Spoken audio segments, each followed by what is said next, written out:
اور جو رزلٹس تھے اس کے اوپر بھی specific to cement sector kindly ذرا بتائیے گا.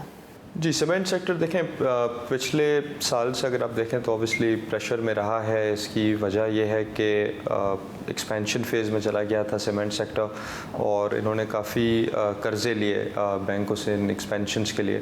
اور آپ کو پتہ ہے کہ انٹرسٹ ریٹس کچھ مہینوں تک تو کافی ہائی تھے 13% سے بھی اوپر.